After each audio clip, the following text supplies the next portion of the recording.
We're about ready to start.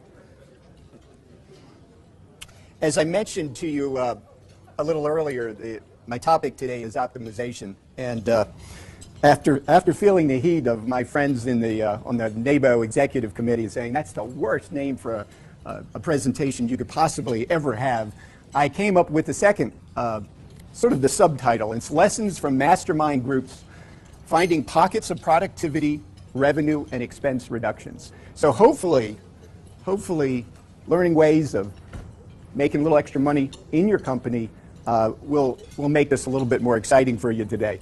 I also, as I mentioned, I have Joe Porpelia coming afterwards, and today I'm going to be talking about this concept of a leverage point in your company.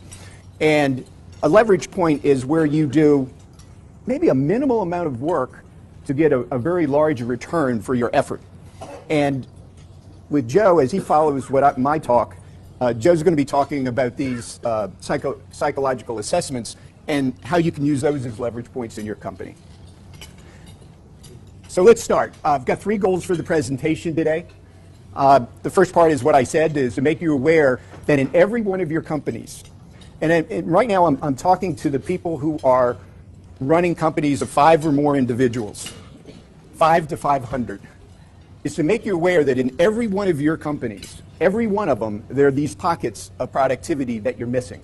I guarantee it. I've never, in the last 30 years, I've never been in a company and haven't come across where there's, by making minor changes, you can have significant dollar returns. Also, we'll be providing examples of how a couple of the members of my mastermind group are discovering these leverage points, and we're going to talk about a couple of them today. Wanted to give you something that is very current. So this is not a story about happened 6-10 years ago. The 2 leverage points that we're going to talk about in the 2 companies today happened in the last 90 days. So these things, uncovering these leverage points and reaping the benefits of these leverage points are happening. They, generally speaking, in the mastermind groups, you're working on 3 or 4 possible leverage points at any one time. And of course, to understand what a leverage point is and how to look for them in your company. So 3 goals.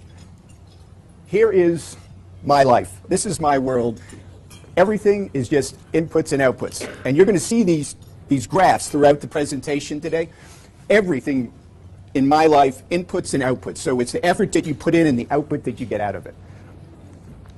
Let's look at typical one.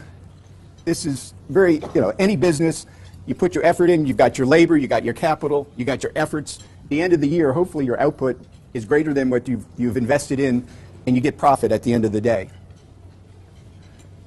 Many cases I've worked with companies who have been on the negative side of it to get them back to the profitability side. But here's what I want you to think about.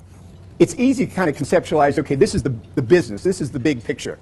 But I want you to start thinking about individual groups, departments in your company as profit loss centers. Now, you've heard that before, but at the end of today's talk, I want you to realize that every one of those people in your company that comes to you and says, here's a project, here's something I want to do, I want you to be thinking in terms of the inputs and output. What needs to be invested to get the return that they're talking about? And I will tell you that with small and mid-sized companies, that those questions aren't asked. So I want this very simple concept of these graphs, I want you to have this mental picture. So when I'm talking to members of the mastermind group, is that when we talk about a particular project, I think in terms of this, are we going to have a significant outcome for the input, the effort that we're putting into a particular activity or a group of resources that we're going to utilize to have a particular output. So leverage points are simply the most efficient optimization.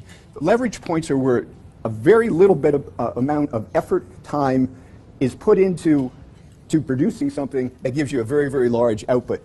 And most of this is really the most mundane parts of your company.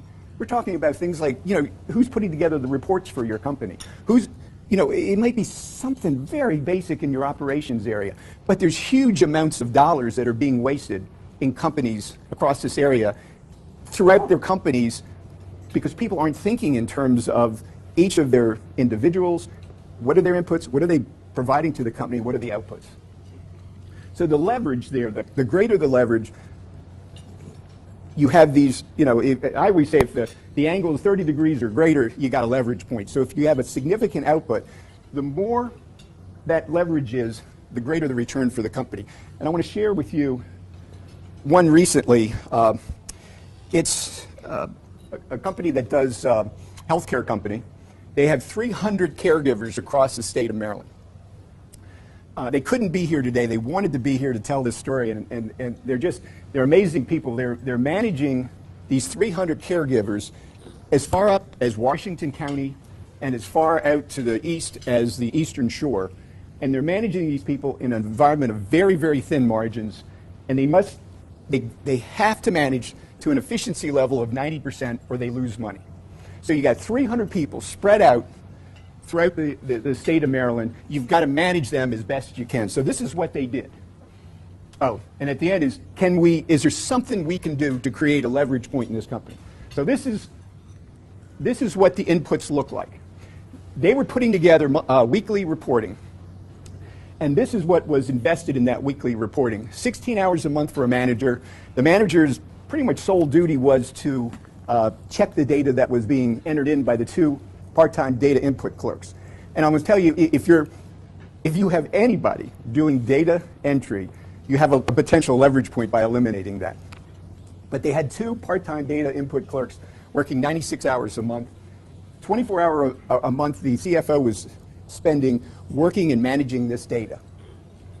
And they had one full-time person that also was associated with putting together this information. So I don't know if you can see it there, it doesn't show up very well, but the cost was $74,600, essentially $75,000. Now, if they make a mistake in any one week, they could lose $50,000 to $70,000. So is it worth it to spend $75,000 a year to manage this? Yes. It's not an unreasonable amount of money. So what they got for that was weekly tracking of 300 employees, but they were always looking in the rearview mirror. So with their billings, they do Medicaid and Medicare work, and those funds are set out on a weekly basis. So if they miss a target and they have patients that need in-home care, and they miss that, the patient loses because the patient doesn't get that service, and that service goes away. You don't recoup those 8, 10, 15 hours that Medicaid has assigned to them, right? So the problem with this reporting is they're always looking in the rearview mirror. They're looking at the past week. So if you can imagine, you got to manage 300 people, and now I'm looking at last week's data, and I see out of 300, maybe 80, maybe 90 missed their targets. But while you're reviewing that, now you're working on the next week's data, and you're assembling the data and trying to get that information in place. So I noticed that they were exhausted at the end of each week putting this data together. So this is what it looked like. A good deal of input, a good deal of energy, time and energy, a little bit of leverage there, but not much. So we did something incredibly simple, incredibly simple. So we changed how they gather the data for reporting. They now download the data from a scheduling software. Couldn't be any simpler. Number two, we analyze the data using pivot tables. So if you can imagine, every day we're downloading data into a spreadsheet. And then pivot tables are already created, 14, 15 pivot tables with reports that they need to have to manage. And so we have gone from weekly look back to daily reporting. If I can get this to move. And here's the key. This became the big leverage point. That management is now focused on daily oversight rather than weekly look back. Okay, so it was a leverage point. This is what's happened to the inputs. We've gone from 16 hours to 8 hours for the manager's time. We've completely eliminated the 96 hours for the part-time data input clerks. The CFO, it was one of the owners, her time is down from 24 hours to 5 hours. And the full-time person, this was the one I really loved, they took that full-time person, 160 hours that was put into doing the previous reporting. That person has been reassigned to a revenue-producing area. They do fingerprinting, and it's a very profitable part of their business. That person is now doing that, bringing in a great deal of revenue. A $66,000 annual savings for doing one change to a mundane process within their company. So reassigned staff, we talked about that, daily versus weekly. Here's the leverage point. They are now making corrections prior to the end of the week. So now midweek, they can see we're missing 40, 50 patients haven't gotten any service. They're reassigning their caseloads with their caregivers so that they're now out able to work and bring in the Medicaid dollars, so they're serving the patients as well as they're capturing the revenue they haven't before. I was told by the owner that they anticipate a 5 to 10% increase. This is a $5 million division. I came out, when I was talking to her, I said, I'm going to stick with a lower estimate of 1 to 3%, a $50,000 to $150,000 gain there. She thinks by the end of the year, because they're looking at this data daily, that they're now able to change and reassign people on the fly. She thinks instead of that $50,000 to $150,000 potential, that it's more like $250,000 to maybe $500,000. One change of one reporting system in a company. I have seen this throughout my life in working in companies. The bigger the company, they seem to have the bigger problems in this, especially with reporting. So, without a doubt, we have now reduced the cost from $75,000 to $9,000, a $66,000 savings, and they have the potential of $50,000, $150,000, $250,000 in additional revenue because they're now able to manage their people better. So where do you look for leverage points in your companies? And I guarantee you have them in every one of your companies. As I said, this is kind of targeted. The people who get the best bang for the buck for looking for these are people with owners in this room here that have companies of 5 or more employees. But for small startups to small companies, the first two, no operating procedures, no written job descriptions. If you don't have operating procedures written down or job descriptions written down, your people are deciding how to manage your company for you. You know, if you don't have it, they will do what they think is best. Might be good, might not be good. Any work done on Excel spreadsheets, the irony with the last example is we started with a spreadsheet, we ended with a spreadsheet, we just did it differently. But if you have a company, and I've done work for a number of banks, they are the worst. Everybody's got Excel spreadsheets in a bank, and they spend untold hours with Excel spreadsheets. I've got an example coming up about that very thing. Not having a sales pipeline, not having a written sales system, these are just a few. I will post this PowerPoint along with another 20 or 30 examples of where to look in your firm for these leverage points. Mid-sized, large companies, honestly, they're often have some of the same problems of the small companies, but you want to look at all your reporting processes. You're the CEO of your company, and you've told, if you're big enough to have a CFO, and you say, well, I need to see this a month, you better know what they're doing to achieve those reports for you. Because sometimes they will be spending tens of thousands, if not more, in providing that information to you, and it's just not worth the effort the way they're doing it. I also see, your company gets big enough, you got these department interactions. I see it all the time. I go into companies and sales fighting against operations, finance is fighting against marketing, marketing's fighting against sales. Those things are stripping your company of time and effort and energy, and you've got people that literally are fighting against the strategic purpose of your company and your vision of the company because they've got these internal squabbles. So you'll see a lot of those things happening. They often solve the symptom rather than the real problem behind, and the other is measuring what you're investing on solutions. So some common errors.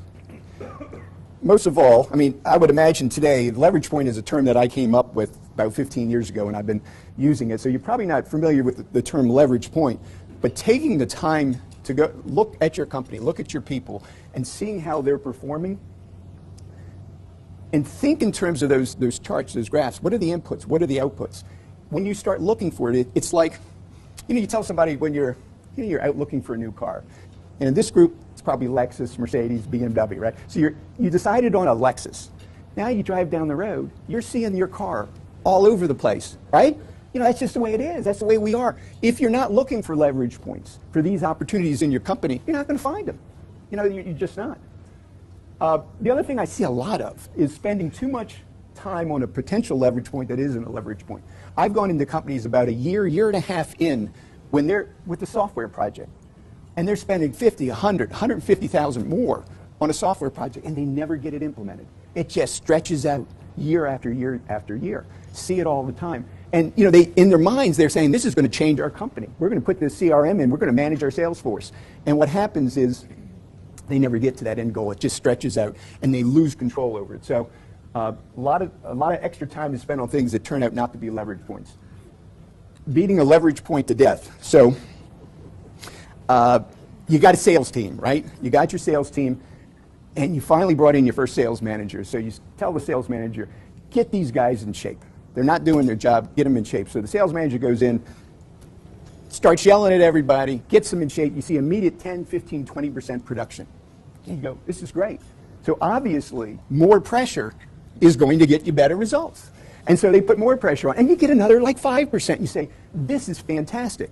And then you give a little more pressure, and after a while, your input starts going above your output, and you start losing salespeople. So there's this tendency when you do find a leverage point is to kill it. And the real secret with leverage points is when you find one, you do it, and you move on to the next one. Take the benefit.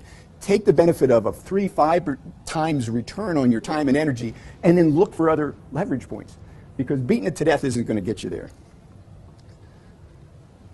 Here's one I think we've all heard at one point or another: is perfection is the enemy of good. I see this often in companies where they don't take action because they're waiting for the perfect solution. And they know that perfect solution's out there. We all know that perfect solution out there, right? It's got to be out there. And they will move on trying to get to that perfect solution without taking action. So what happens, in the case that I gave you, the Optimal Health, the care company, they could have said, we're not doing anything until we get a sophisticated ERP system in here. But they're not ready for it. So that could take 2 to 3 years for them to put it in to get the reporting that they ultimately got in less than 30 days. So they're going to be making greater revenues over the next 2 or 3 years. At some point, they will have a sophisticated system. But the point is, take action now. Don't wait for perfect. Okay, here's another one. Automotive restoration company. I've got the owner here, so he may correct me if I didn't explain that correctly. Automotive restoration company, they take cars from all different eras, and they restore them to really better the new condition. But here's their problem, and the problem of just the auto industry overall, is the turnover of experienced staff. What's happened is the median age of quality technicians, mechanics in the automobile industry is about 55 to 60. And it's tough work. It's not like the work that most of us have here behind a PC or making a few phone calls. This is tough work. You're on your back on concrete floors. You've got wrenches and so forth. So at 55, 60, you're coming to the end of your cycle of what you can do and be effective in this industry. And they're losing the people. So they got to manage new, untrained staff to a high performance level, and you got to do it quickly. So we had a mastermind group, and we had our CEOs together. And one of them said to Chris, your people have to see. They need a visualization of what you're talking about here, because there were some issues that all these brand new people, they weren't coming up to speed quickly enough, and it was causing problems. It's causing productivity problems. So my question always, do we have a leverage point? Now here's something incredibly simple that Chris put into place that, honestly, I mean, you think of mundane, simple solutions. Puts a board up in the shop room, and they weren't putting their timesheets in time. The accuracy of the timesheets was off. Estimated time tracked, tools away. So they put 3, 4, 5 problems that were causing significant issues in their workflow, getting that workflow out the door. And Chris, if you tell us, how long did it take for your crew to come up to speed to understand and start performing better? About 3 days. 3 days. And how long before that were you yelling at them to get the work done? Oh, it was a daily fight. But to put it in front of everybody and have the whole group looking at each individual's performance, it then became a challenge to keep up with it. Yeah. And here's the key. Here's the key. What do you think, bottom line, that this simple board has done for your company? Dollar bottom line. This particular one, it's tough to quantify, probably $500 a day. So $500 a day, that's pretty significant dollars. That works out about $100,000 a year. This is what I'm talking. These leverage points are in every one of your companies. You have 5 or more employees. You've got these things that can be solved in, and again, the most mundane fashion you can imagine. But look at the benefit of that. This is pure genius to me. Let's look at a large bank. Did some work with a large regional bank. One of the most successful. Honestly, it's one of the best managed banks I've worked with and for probably over my career 10 banks maybe in this region. This is one of the best. They were trying to track sales when I came on board. They were trying to track sales activities across Maryland, DC, and Virginia. There's about 45 sales professionals that they were tracking. And here's one of the clues where there's going to be anytime you have when you're compiling spreadsheets across a company. Oh my God, it is a place where you're going to have leverage points. So they were using multiple Excel spreadsheets. Again, I asked the question, do you have an opportunity for a leverage point? Absolutely. So here's the original process. These 40-some salespeople were completing 2 Excel spreadsheets. One wasn't enough for this bank. You had to complete 2. Then they were sent to the group managers. The group managers were compiling their people's spreadsheets. Then it goes to the regional senior vice president who compiles all of the group managers' spreadsheets. And at the end, it would take hours to reformat this so that they could print. The joke was it was taking 8 days to do the weekly report. And they were never on time, they were never accurate. So, my suggestion for them is let's just take software that they have available at the company. Every one of you who uses Office 365 or has a Microsoft server in your company has this software. It's called SharePoint. So I said, let's just use that. We created a contact form, and every one of the salespeople fill out this form every day with their contact information. We took 50, 60, 70 fields and said, what's really important? So we looked at who'd you talk to? What's their phone number? What's their position? What's the company name? What's the opportunity? What's the next step? And when are you going to do the next step? It's a couple more fields, but essentially that was it. So they fill this out. The regional senior vice president now came in, and I was demonstrating this for him, and I said, do you have a second hand on your watch? And he goes, yes. And I said, tell me when it gets to 12. He tells me, I click a button, there's like 16 pivot tables that take this data and do 16 different reports. So it reports from the upper end, at the group level, so it's a highly condensed report. We had other reports by individuals, we had it by teams, and so forth. 1 minute and 36 seconds to run the entire report across the 3 jurisdictions.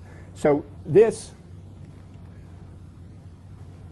40 plus that participated. I may be low in the number of hours that they were taken to put these together because it was a significant amount of time and effort.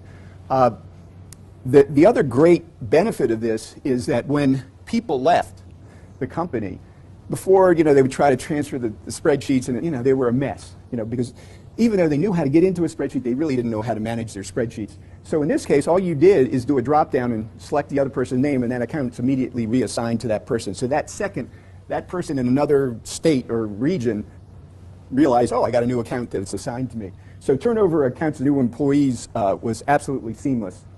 Estimated savings of over $100,000 annually. So it's the appreciation of these little mundane projects that you have going on in your company. There's a lot of money. There's a lot of money being wasted, guaranteed. Okay, so I'm going to finish with, can you do this in your personal life?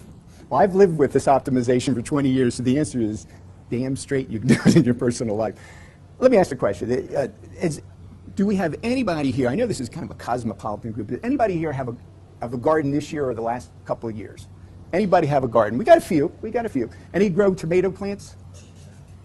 I mean, if you have a garden, you got to grow tomato plants, right? You got to.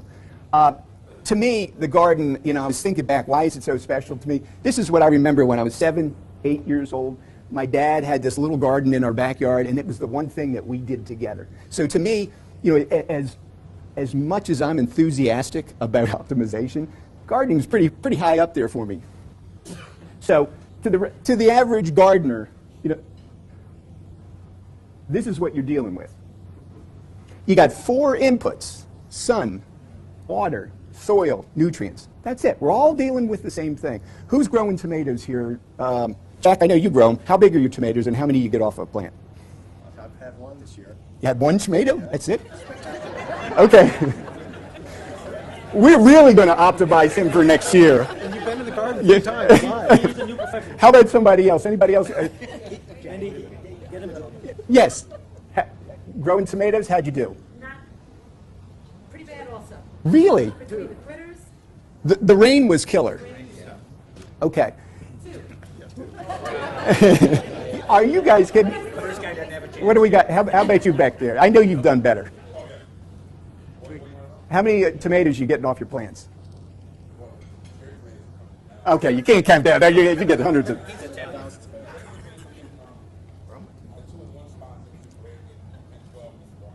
Okay. All right, 10, 12, because it's amazing you mentioned 10, 12 in a second. We're right there. 8 to 12 pounds is typical across the country. 20 to 30, it equates to 20 to 30 tomatoes per plant. Okay, this is what happens when you're into optimization and you're into gardening and you put the two together. What you will see here shortly is that is simply by tweaking those input variables and look at the type of output that you get. So let's look at this first one here. This is one of my plants. It's about 7 feet tall. I've got it marked on the post up there. It's actually maybe a few inches taller than 7 feet.